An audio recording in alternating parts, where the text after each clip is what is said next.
वंदे मातरम दोस्तों, सभी को सबसे पहले नमस्कार।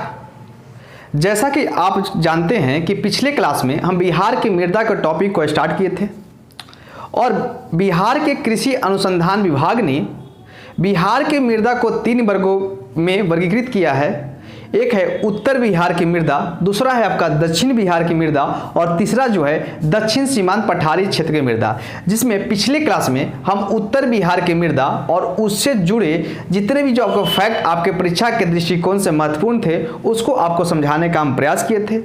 और आज की क्लास में हम दक्षिण बिहार की मृदा को समझेंगे और उससे जुड़े जो भी तमाम जो फैक्ट होंगे उसको भी आपके सामने अच्छे तरीके से डिस्कस करने का प्रयास करेंगे। तो आइए इधर उधर की ना बात करते हुए सीधे अपना ध्यान जो है वह क्लास पर केंद्रित करते हुए हम दक्षिण बिहार की मृदा को समझने का प्रयास करते हैं। सबसे पहले जिनको साथ में नोट्स बना चलना होगा वह साथ में नोट्स बनाते चलेंगे और जिनको स्क्रीनशॉट लेना होगा उनको स्क्रीनशॉट के लिए भी आपको टाइम जरूर देंगे।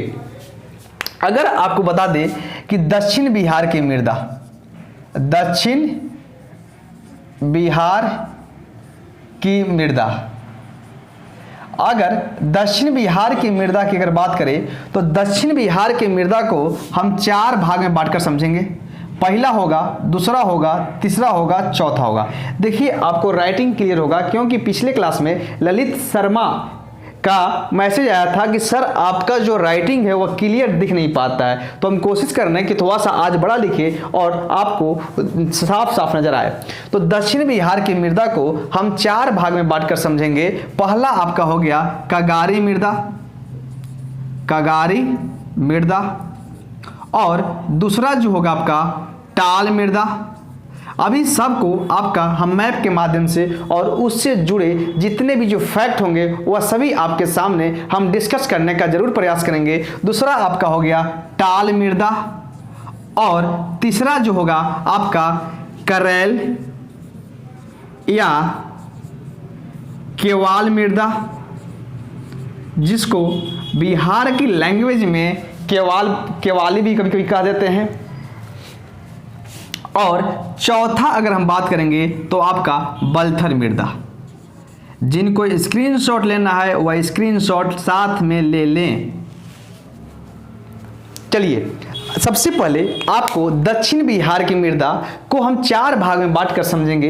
पहला मृदा होगा आपका कगारी मृदा, दूसरा होगा आपका टाल मृदा, तीसरा होगा करेल या केवाल मृदा और चौथा होगा बलथर मृदा। यानी आज की क्लास में हम दक्षिण बिहार के जो 4 मृदा है और उनसे जुड़े जो भी फैक्ट है उसको आपके सामने डिस्कस करेंगे और मैप से आपको दिखाएंगे। जो स्टूडेंट आज हमारे साथ नए जुड़े होंगे उनसे मेरा आग्रह होगा कि जो आप पिछले क्लास वाला 2 वीडियो, एक बिहार की एक मृदा पे हम पूरा क्लास लिए थे और उसके बाद एक उत्तर बिहार की मृदा को समझाए थे, उसके बाद दक्षिण बिहार की मृदा को आज पढ़ा रहे हैं और अगले क्लास में हम दक्षिण सीमांत पठारी क्षेत्र की मृदा और मृदा से जुड़े और जो प्रश्न जो आपके परीक्षा के दृष्टिकोण से बहुत ही महत्वपूर्ण होगा उसको भी वन लाइनिंग के माध्यम से आपके सामने डिस्कस करने का प्रयास करेंगे। थोड़ा सा क्लास डिले होता है, इसके लिए आपको हम आपसे माफी चाहते हैं। चलिए स्क्रीनशॉट ले ले, फिर आगे बढ़ते हैं। जो कुछ और बात होगा आपको हम बीच में बता देंगे। चलिए सबसे पहले हम बात करेंगे आपका कगारी मृदा की। जैसा कि आपको पता होगा कि गंगा नदी का लोकेशन आप देखे होंगे कि गंगा नदी जो है वह बिहार को लगभग 2 वर्गों में वर्गीकृत कर देती है और गंगा नदी का जो वर्गीकृत जो बिहार करती है वह सीधा नहीं है, हम यहाँ पे मैप के माध्यम से दिखाए हैं ताकि आपको विजिबल हो सके। तो अगर सबसे पहले हम बात करेंगे आपका कगारी मृदा की, क्या बात करेंगे? कगारी मृदा, कगारी मृदा। उम्मीद है कि आपको राइटिंग आज समझ में आ रहा होगा। सबसे पहले जो यह जो क्षेत्र है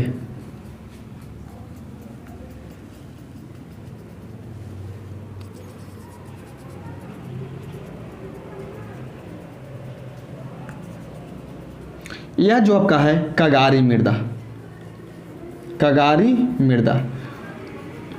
ऐसे तो हम पूरा आपको नोट्स भी बनवाते हैं और साथ में हम बोलते भी चलते हैं, तो अगर राइटिंग समझ में थोड़ा हल्का दिक्कत होगा तो उससे लेकर कठिनाई नहीं होना चाहिए, ठीक है ना। चलिए सबसे पहले हम बात करते हैं कगारी मृदा। जिनको लिखना है वह जरूर साथ में लिखते चलें, ठीक है।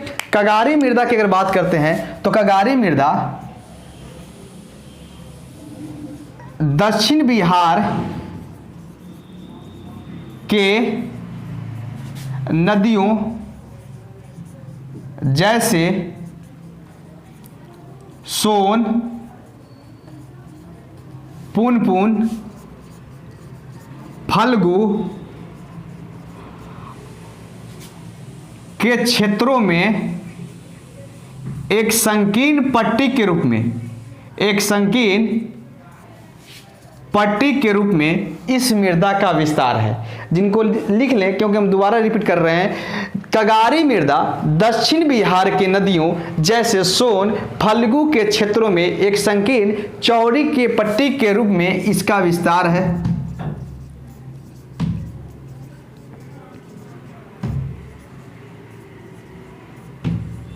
विस्तार है। अगर इस मृदा की अगर बात करें तो यह मृदा जो है मोटी परत वाली मृदा है, मोटी परत वाली मृदा है और यह जो है आपका चूना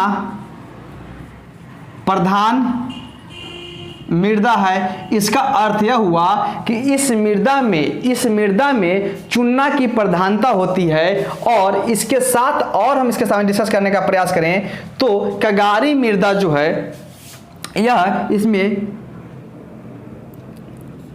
मक्का, जौ, मिर्च आदि की कृषि की जाती है। जिनको स्क्रीनशॉट लेना है वह स्क्रीनशॉट ले ताकि आगे हम बढ़ते चलें। और एक आपको यहाँ पर थोड़ा कगारी मृदा के अगर रंग की देख लें तो कगारी मृदा की जो रंग होता है वह भूरा होता है। एक बार हम क्विक रिवीजन करते हैं ताकि हमारा मकसद ये होता है कि क्लास में आपको स्टार्ट हो, क्लास में ही आपको क्या हो, पूरा कंप्लीट हो। ठीक है ना। देखिए कगारी मृदा की अगर बात करते हैं तो दक्षिण बिहार की 4 जो मृदा पाई जाती है, दक्षिण बिहार में जो 4 प्रकार की मृदा पाई जाती है उस मृदा में पहली मृदा जो है कगारी मृदा है। कगारी मृदा जो है यह दक्षिण बिहार की नदियां जैसे सोन, पुनपुन, फल्गु के क्षेत्रों में एक संकीर्ण चौड़ी पट्टी के रूप में इस मृदा का विस्तार है। यह जो है मोटी परत वाली काप मृदा है, यानी इसकी जो परत होती है वो मोटी होती है और इस मृदा में यानी कगारी मृदा में चूना की मात्रा अधिक होती है और इसमें आपका मक्का और आपका जौ और मिर्च आदि की कृषि की जाती है। और इस मृदा के अगर रंग की अगर हम बात करने की कोशिश करें तो इस मृदा का रंग जो है वह भूरा होता है। यानी कगारी मृदा से जुड़े इतने भी आपको फैक्ट याद रखेंगे तो आपको कोई भी प्रश्न गलत नहीं होगा। ठीक है, चलिए आगे बढ़ते हैं। जिनको स्क्रीनशॉट लेना है वह स्क्रीनशॉट ले लें। चलिए दूसरा हम आते हैं आपका टाल मृदा।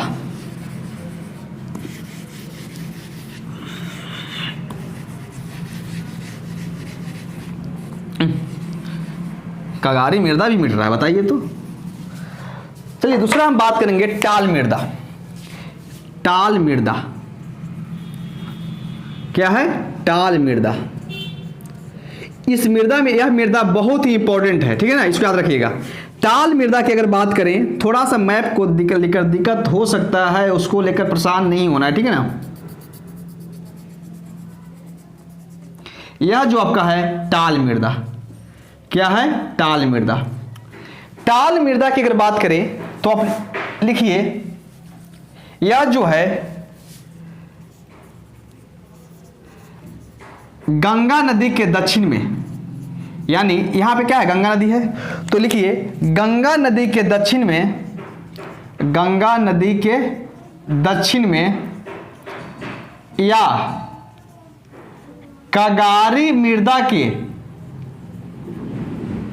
दक्षिण में इस मृदा का विस्तार है। यानी टाल मृदा जो है ये गंगा नदी के दक्षिण, यानी जो गंगा नदी को दक्षिणी गंगा मैदान से बोल सकते हैं, या टाल मृदा जो है या कगारी मृदा के दक्षिण में इस मृदा का विस्तार है। यह जो है बक्सर से लेकर भागलपुर तक के क्षेत्रों में, यहां से देखिए यह जो आपका है यह क्या है? बक्सर का क्षेत्र है। बक्सर से लेकर भागलपुर तक के क्षेत्रों में 8 से 10 किलोमीटर एक चौड़ी संकीर्ण पट्टी के रूप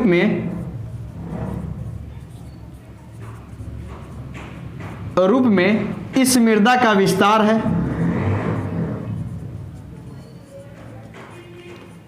यानी अभी तक हम दो फैक्ट टाल मृदा से जुड़े आपके सामने डिस्कस किए हैं, वह दोबारा हम रिपीट कर रहे हैं। टाल मृदा जो है यह टाल है, ठीक है, टाल है, क्या है, टाल है। टाल मृदा गंगा नदी के दक्षिण में या कगारी मृदा के दक्षिण में इस मृदा का विस्तार है और यह बक्सर से भागलपुर तक के क्षेत्रों में 8 से 10 किलोमीटर चौड़ी एक संकीर्ण पट्टी के रूप में इस मृदा का विस्तार है। और आपको बता दें कि जब आप पश्चिम यानी बक्सर से लेकर भागलपुर तक के क्षेत्रों में जाएंगे तो इस जो क्षेत्र में है, जो इसकी चौड़ाई में क्या होती है, कमी होती जाती है।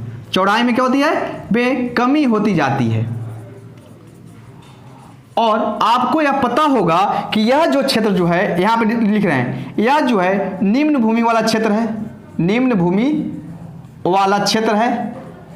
और इसका अर्थ यह हुआ कि वर्षा काल के दौरान यह जो क्षेत्र जो है वह जल से प्लावित हो उठता है। इस कारण इस मृदा में रबी की फसल की जाती है, यानी रबी की फसल की जाती है। यानी इसका मतलब यह हुआ कि यह जो क्षेत्र है वह निम्न भूमि का क्षेत्र है। इस कारण यह क्षेत्र वर्षा के दिनों में इधर बाढ़ आ जाता है और इस कारण क्या होता है, यह रबी के फसल के लिए क्या है, उपयुक्त है। और आपको पता होगा कि रबी के फसल के मतलब क्या हो गया, गेहूं हो गया, आपका मसूर हो गया, आपका चना हो गया। और आगे बात करें तो खेसारी, जिसको आपको गरीबों का भोजन कहा जाता है। अगर आप बिहार से बिलोंग करते होंगे तो आपको पता होगा कि खेसारी एक ऐसा फसल है जो गरीबों के लिए मुख्य भोज्य पदार्थ होता है, क्योंकि ठंडी के दिनों में यहाँ पे लोग जाते हैं, खेत में जाते हैं और उस खेसारी को साग लाते हैं और साग को चावल के साथ बहुत मजे से खाते हैं। और आपको पता होगा खेसारी के बारे में, ऐसे खेसारी जो होता है वह गाय का क्या है, मुख्य रूप से चारा है, ठीक है ना। लेकिन खेसारी का जो साग होता है वह बहुत ही खाने में मजेदार होता है। और आप हम उम्मीद करते होंगे कि आप बिहार से बिलोंग करते होंगे तो खेसारी के नाम से भली भांति परिचित होंगे। उसके साथ और हम डिस्कस करने की कोशिश करें तो यह जो है, इसमें क्या है, दोमट एवं चिक्का की प्रधानता है, चिक्का की प्रधानता है। एक बार अभी क्विक रिवीजन करेंगे तो थोड़ा सा सब आपको क्लियर होगा, ठीक है ना। यानी यह जो क्षेत्र, यह मिट्टी जो है, इस मृदा में दोमट एवं चिक्का की प्रधानता है। हालांकि इसकी उर्वरता जो शक्ति है, इसकी उर्वरता क्या है, शक्ति अधिक है। लेकिन यह जो बाढ़ के कारण क्या होता है, यह जो जल क्षेत्र जो होता है वह जल प्लावित हो जाता है। इस कारण इसमें रबी की फसल के लिए क्या होता है, यह अधिक अनुकूल हो जाती है। यह आपको जो टाल मृदा से संबंधित जो जितने मुद्दे थे वो आपके सामने डिस्कस किए। एक बार आपको हो सकता है कि कंफ्यूजन होगा, तो एक बार फिर से क्विक रिवीजन करते हैं।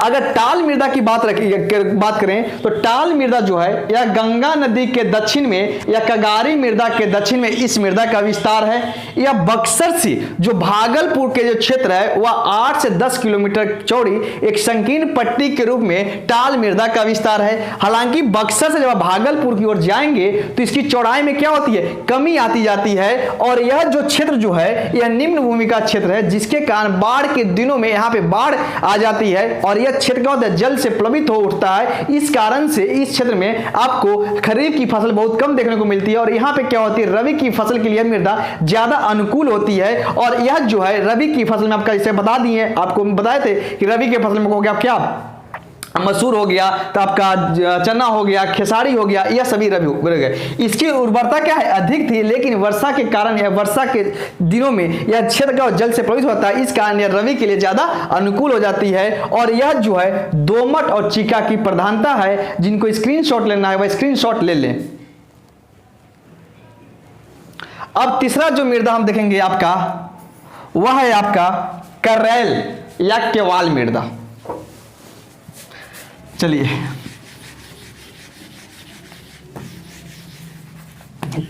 तीसरा जो है आपका करेल या केवाल मृदा।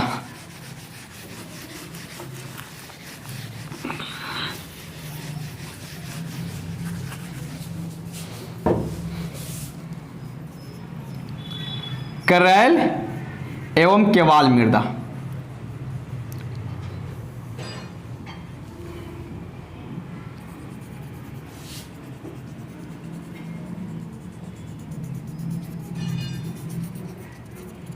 ये क्या हो गया, करेल एवं केवाल मृदा, करेल एवं केवाल मृदा। चलिए करेल और केवाल मृदा की बात करते हैं। तो करेल और जिसे हम इसको हम पुरानी जलोढ़ मृदा है, यानी जिसे आपको उत्तर बिहार की जब मृदा हम पढ़ा रहे थे तो आप बताए थे कि उत्तर बिहार में पुरानी जलोढ़ मृदा को हम बांगर और नई जलोढ़ मृदा को खादे कहते हैं। तो जो दक्षिण बिहार में जो आपका जलोढ़ मृदा है उस मृदा को हम करेल या केवाल के नाम से जानते हैं, यानी यह आपको पुरानी जलोढ़ मृदा है। इसका विस्तार की बात करें तो यह जो है टाल क्षेत्र के दक्षिण में, इस मृदा का विस्तार जो है यह टाल क्षेत्र के दक्षिण में है। और इस मृदा मुख्य रूप से जो है वह बक्सर, भोजपुर, औरंगाबाद, गया, जहानाबाद एवं भागलपुर के क्षेत्रों में इस मृदा का विस्तार है। और इसके साथ हम डिस्कस करने की कोशिश करें तो इसका रंग जो होता है वह आपका गहरा भूरा होता है। क्या होता है? इसका रंग जो होता है वह गहरा भूरा होता है। और इसके साथ अगर हम बात करने की कोशिश करें तो यह मृदा जो है अम्लीय, इस मृदा में अम्लीय एवं क्षारीय गुण पाए जाते हैं। और इस मृदा की अगर फसल की बात करने की हम कोशिश करें तो इस मृदा में धान, गेहूं, अरहर की खेती की जाती है। धान, गेहूं एवं अरहर की खेती की जाती है। यानी अभी तक हम करेल मृदा की बात किए तो करेल मृदा जो है वह टाल मृदा के क्षेत्र जो है उसके दक्षिण में इस मृदा का विस्तार है। यह मृदा आपका बक्सर, भोजपुर, आपका गया, औरंगाबाद, जहानाबाद से लेकर भागलपुर तक के क्षेत्रों में करेल या केवाल मृदा का विस्तार है। और इस मृदा के अगर रंग को हम बात करें तो इस मृदा का जो रंग होता है वह गहरा भूरा होता है। इसके साथ हम बात करें तो इस मृदा में अम्लीय और क्षारीय दोनों के गुण पाए जाते हैं। और आप अभी तक मिश्रा सर के YouTube चैनल को सब्सक्राइब नहीं किए हैं तो जल्द से जल्द सब्सक्राइब कर दें। और साथ ही इसके मिश्रा सर के जो YouTube चैनल का जो लिंक है वह अपने दोस्तों तक जरूर शेयर कर दें। इसके साथ एक मृदा और बचा है और उसको सोच रहे हैं कि साथ में ही कंप्लीट कर दें। और इस मृदा का नाम है आपका बलथल मृदा। क्या है? बलथल मृदा। बलथल मृदा की अगर बात करें, बलथल मृदा की बात करें तो यह जो है छोटा नागपुर के पठार एवं जो कैमूर के पहाड़ी तथा दक्षिण बिहार के मैदान सीमावर्ती क्षेत्रों में इस मृदा का विस्तार है। यानी बलथल मृदा की हम बात करें तो बलथल मृदा छोटा नागपुर पठार और दक्षिणी बिहार के मैदान के जो सीमावर्ती क्षेत्र है उस क्षेत्र में इस मृदा का विस्तार है। और इसके साथ और डिस्कस करने की कोशिश करें तो यह मृदा जो है आपका कैमूर से लेकर